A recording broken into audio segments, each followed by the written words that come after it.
Welcome to Glass Half Full with Leslie Krongold. She shares her stories, experiences, and knowledge of living and coping with a chronic health condition. Learn about tools and resources and hear inspirational interviews that help you to live a life filled with quality and dignity. With 2 decades of support group leadership, Leslie's ready to help you make lemonade out of life's lemons. Are you ready? Hello and welcome to the podcast. We're just starting to feel some signs of autumn here in Northern California, and I realize the holidays are right around the corner. As this will be my 3rd Thanksgiving since beginning a podcast, I'm overdue for the most seasonally relevant theme, gratitude. I can't say that I remember sitting around the Thanksgiving dinner table with my family and intentionally discussing what we were thankful for. And if we did, I'm sure it was heartfelt, but perhaps not very reflective or deep. For this episode, I want to explore the deeper significance of gratitude and how it relates to having an illness, a disability, or just run-of-the-mill suffering. I mean, we all suffer. Whether we share our suffering with others is another thing, and what we're suffering about, well, that certainly varies. Okay, I'm getting off the track here. Let's get back to gratitude. While pondering how to approach this topic, I thought of Toni Bernhard, an author with a chronic health condition who writes from a Buddhist perspective, and I thought, yeah, she can help us tackle this theme of gratitude. So in a few minutes, you'll hear my conversation with Toni. But first, what is gratitude? We all know what it is, of course, but did you know that gratitude is an area of scientific research? One of the leading scientific experts on gratitude is a psychology professor at the University of California in Davis, and his name is Robert Emmons. He's written a few books, one of which I just read called The Little Book of Gratitude, and it is little. Who has time to read a lot of journal articles? Dr. Emmons defines gratitude as recognizing the source of goodness is outside of ourselves. Gratitude engages 3 aspects of the mind. Intellectually, we recognize the benefit, we willingly acknowledge this benefit, and we emotionally appreciate both the gift and the giver. The research into gratitude includes clinical trials, laboratory experiments, and large-scale surveys. The benefits of gratitude can be physical, psychological, and social. And some of the research findings include keeping a gratitude diary or journal for 2 weeks impacted a reduction in perceived stress and depression in healthcare practitioners. Gratitude is related to lower stress hormones such as cortisol.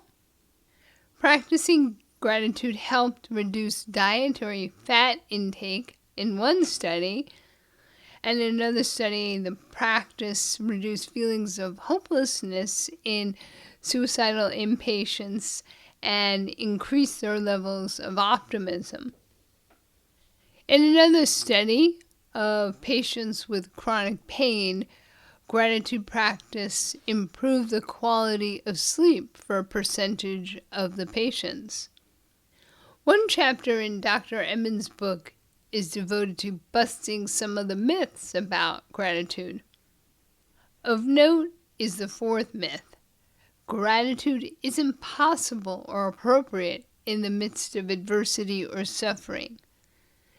Dr. Emmons defends adopting an attitude of gratitude because it forces you to see the bigger picture and not be overwhelmed by a temporary setback. Ironically, in one of the chapters, he shares a memory of working with people with neuromuscular disorders. And in this study, one group kept a gratitude journal, for 2 weeks. And he was amazed to find that most of them had no difficulty in feeling grateful, and they experienced more positive emotions than a similar control group that didn't keep a gratitude journal. Well, I have never kept a gratitude journal, but I have experience with gratitude helping me during crisis. Being grateful forces me to stay in the moment and realize I am generally okay. Sure, my swallowing difficulties are scary and annoying, but rather than dwelling on what I can no longer eat or how I can no longer talk and eat like most people, I am grateful that I still have many foods to enjoy. I am grateful to have a spouse that prepares these foods so that I can more easily consume them. I am grateful for having a home and lifestyle so that I can sit and read and eat slowly and mindfully, at least 5 small meals a day. This has been a sobering practice for me, and I'd like to see how I can deepen it. Some time ago, I purchased a gratitude coloring journal, which has been sitting on a shelf for a few years. I'm going to challenge myself for the next month of keeping a gratitude journal. I hope some of you will join me. Now, I'd like to introduce Toni Bernhard, who was a guest back in January of 2017, last year. Toni is the author of several books. Her most recent is her newly revised second edition, How to Be Sick, a Buddhist-Inspired Guide for the Chronically Ill and Their Caregivers. A link to the book is on the Glass Half Full website. So I asked Toni, what does Buddhism have to say about gratitude? There are several, you could call them practices, that people who are Buddhist practice, but they actually are not formally part of Buddhism. For example, forgiveness, which is a very big practice, and gratitude is another one. There aren't Buddhist teachings on gratitude. It's just something that you don't find in the teachings, but they certainly are implied by some of the teachings. It's just not a word that shows up like words like equanimity and compassion. They show up in the early canon. I mean, the Buddha, his teachings were oral and passed down from generation to generation and then eventually written down. And so,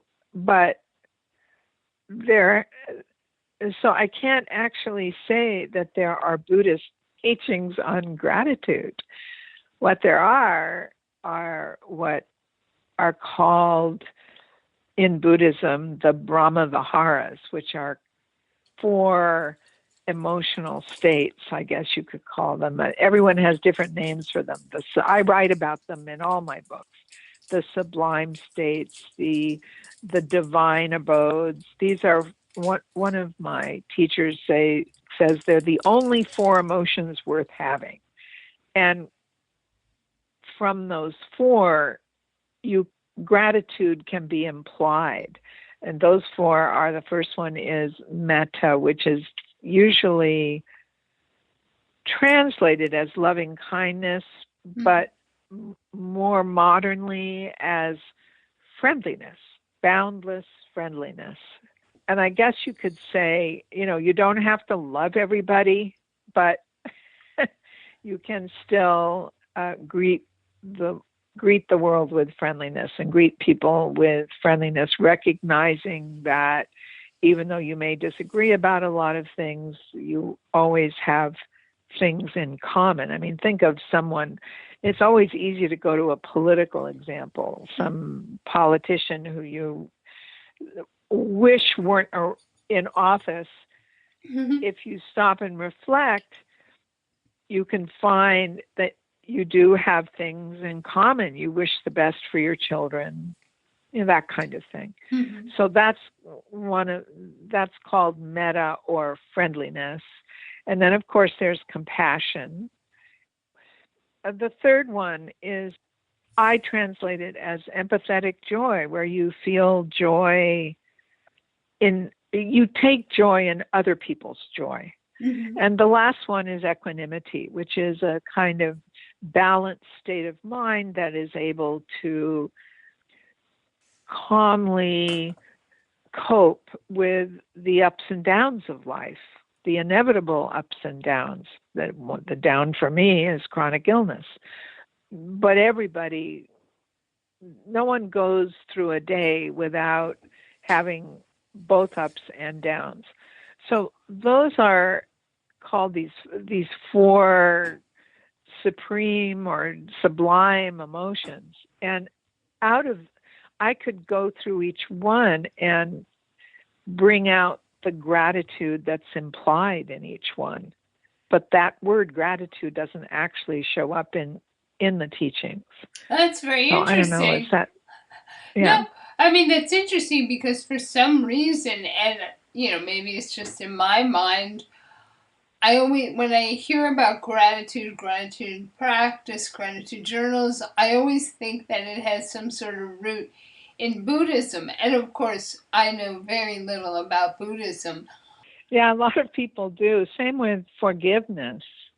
Again, if you're going to, for example, compassion, which includes self-compassion, well, if you're going to be compassionate to yourself, just kind and caring, it implies that you would forgive yourself for things you've done that you wish you'd done differently. You don't hold on to them and feel guilty. That is, there's no value in that. So, but the word forgiveness is not something that shows up in Buddhism. So no, gratitude doesn't show up. If you think, for example, about compassion and I focus in my writing on self-compassion. And, I don't keep track, but I just know just from the number that come in that when people write to me about, maybe they've read my books or some of my online writing, what they write to me most often about is that it had never occurred to them to treat themselves with compassion. We hear that word so much about being compassionate towards others, which is basically opening your heart to their suffering, putting yourself in their shoes. Well, people find it hard to practice self-compassion because we're so self-critical. Mm-hmm. And so if you are thinking about, well, how can I overcome this inner critic, this constant blaming myself for things, which keeps me from being kind and caring to myself? And that's all compassion means. It means taking care of yourself, including your suffering. To me, this implies gratitude, because if you're going to treat yourself with care and with kindness, you can't help but look around you and include what you're grateful for. Maybe, yes, you're ill, but you can still do some kinds of art things, or you can still help others. That's kind of been what I've tried to do. Mm-hmm. You can still be responsive when other people need your help. And so these are things that even though you're suffering due to health issues, there's still so much to be grateful for in life. And generating that, thinking about what your blessings are, to me, is a form of self-compassion, because self-compassion is simply caring for yourself. So that's why I could go through each of those and say that gratitude is implied in all of them. So that's interesting that you, and I think you're not alone in assuming that it's a basic part of Buddhist teaching. And I think maybe people think that because gratitude is such a major, it's just a major subject. People keep gratitude journals. I've done that. Mm-hmm. I'm not doing it now, but I went through a period when things were pretty dark for me with my illness. And I said, okay, I'm going to come up with one thing each day that I was grateful for before I go to sleep. I'm going to write in that journal. I could write more than one, but I had to come up with at least one. And I could always come up with one. And to me, that's showing care. That's a compassionate act. Mm-hmm. Because you feel better when it alleviates, that's what compassion is. It's reaching out to alleviate suffering, whether it be in yourself or someone else. And at the end of the day, reflecting on what you're grateful for about that day is a tremendous, it's a profound way to take care of yourself. And that's compassion, just taking care of yourself. So it may just be that you're grateful that you saw some birds in your yard. Mm-hmm. You know, I wrote a piece I write for Psychology Today, mm-hmm. and I post a piece about every 3 or 4 weeks. And I wrote one about gratitude some years ago, encouraging people to, I think I called it thinking small, because sometimes it's just too hard to say, oh, I'm grateful for,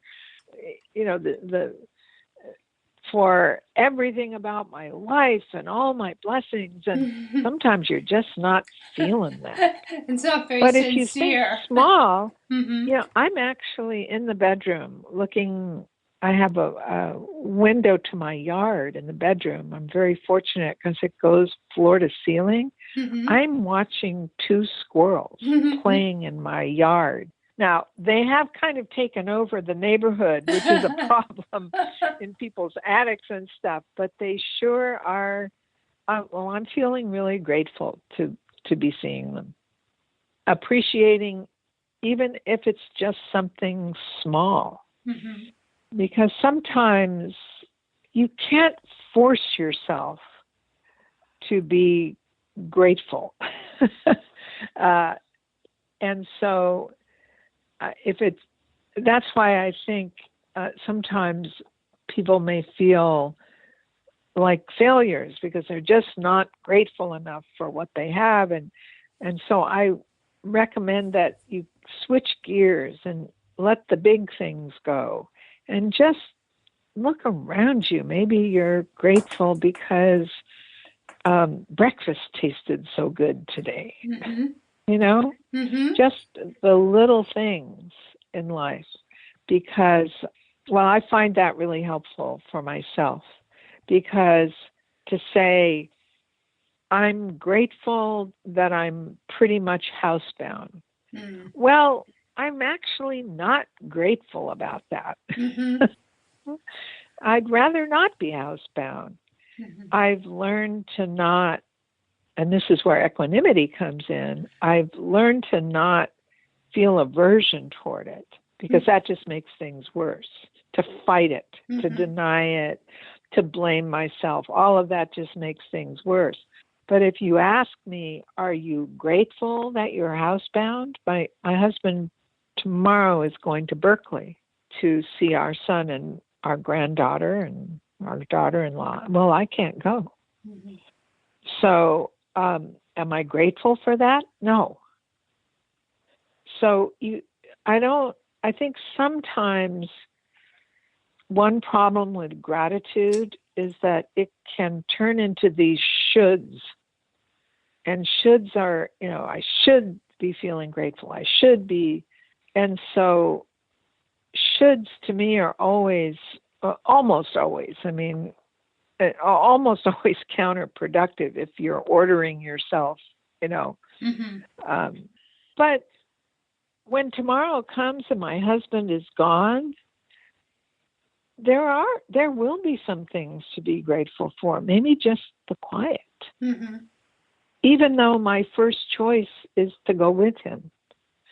So that's why I think sometimes thinking small is helpful. Otherwise, you can get into this trap of self-blame because you're not able to feel grateful for everything about your life.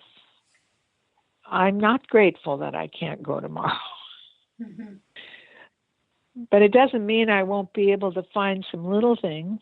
And, this, when I was talking about these 4 sublime emotions, and I said the third one I call empathetic joy. In Buddhism, it's called mudita. There's no English word for mudita. It's simply feeling joy for others who are joyful. And so when tomorrow comes and I can't go, and my husband, Toni, we're both named Toni. And so Toni goes off to Berkeley and I'm here, that's a good time to practice joy for the good time that he'll be having rather than envy. Now, if envy arises. But a good antidote for it is to practice feeling joyful that he'll be able to spend time with them, even if I can't. Mm-hmm. And this is another way that one of these 4 sublime states can slide into gratitude, because I can feel grateful that at least our granddaughter, that at least she will have one grandparent visiting her tomorrow. Mm-hmm. When I start to feel bad about that, I turn to compassion for myself over the suffering that causes, and I turn to this empathetic joy and feel happy for my husband that he has such a close relationship to her.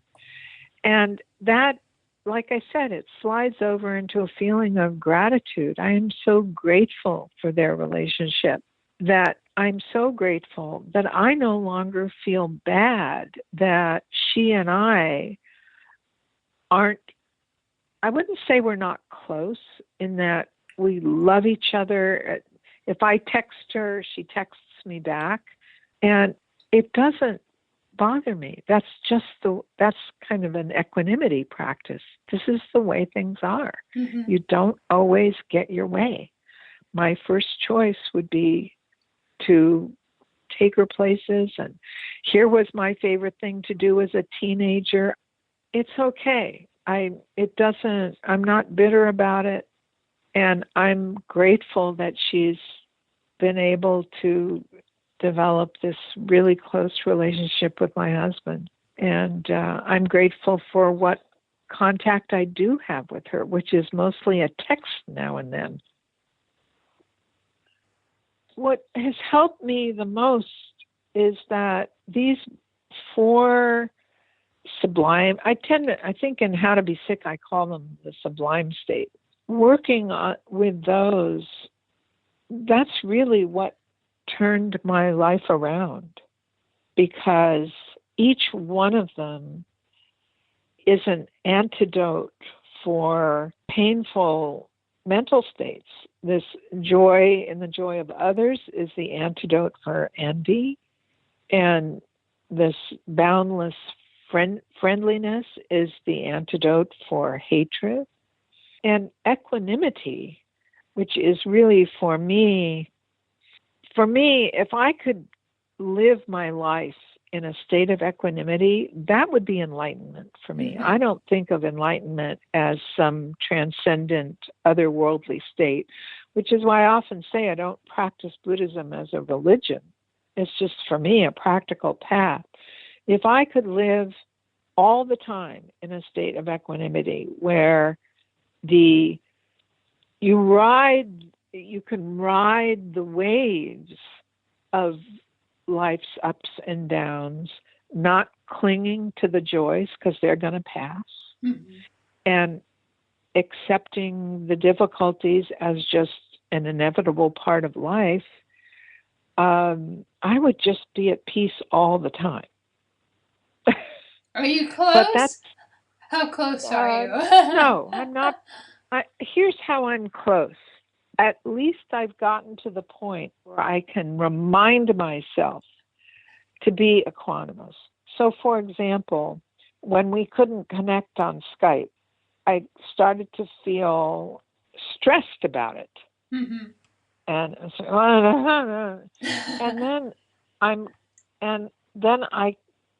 I've gotten to the point where I can say, well, this is okay. We'll figure out a way to get in touch.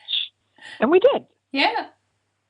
So if I lived my life where that occurred automatically, then I would, but no, I can't, I don't live that way all the time. And I complain to my husband about my various symptoms and I didn't sleep well last night and I didn't this and I didn't that. But I'm getting better and better about catching it and saying, well, sometimes even healthy people don't sleep well at night. It may not have as bad an effect on them the next day, but this happens to everyone.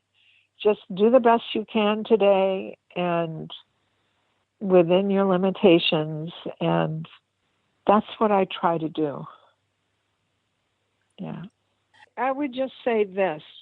I hope that people don't ever blame themselves for not feeling grateful. It's okay to not feel grateful about something. And if you've set as a goal, I'm going to make a list of things I'm grateful for today, you'll always be able to find something. But don't take one thing and insist that you feel grateful about it, because if you don't, you don't, and that's fine. At the very least, you can generate self-compassion for your inability to be grateful. Mm-hmm. It happens to everybody. Mm-hmm. We're all, just set the intention to do the best you can and to work on it. But don't force yourself to feel grateful, and don't blame yourself if you're not feeling grateful about something. It only makes things worse. Life is hard enough. Mm-hmm. So I'm not saying, when I say, never blame yourself, I'm not saying we can't learn from our mistakes. Yeah, reflect and then move on. And maybe what you wish you felt grateful for today that you can't feel grateful for, maybe you will tomorrow. Or maybe you'll switch and look for other things. So I just don't, there may be too much emphasis on gratitude in the sense that it makes people feel that they're failures if they don't feel grateful all the time. And I disagree with that, mm-hmm. with that approach to gratitude. Mm-hmm. And that really takes me back to the theme of that piece I wrote about thinking small. If you can't do the big gratitude, look for the small one. The squirrels, they've gone away, but the squirrels that were outside my window. So that's what I would say.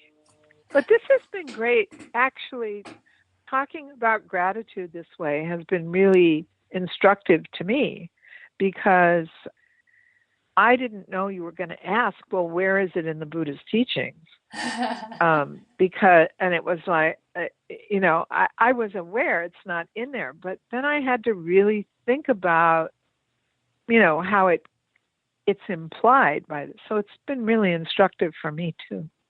I'm grateful that Toni took me up on my request to have her speak about gratitude, and I'm delighted she enjoyed the experience. I know the holiday season is often bittersweet for those with chronic health conditions, as well as for healthy folks. Perhaps you may consider journaling during this time to count your blessings and reflect on the positive people and experiences in your life.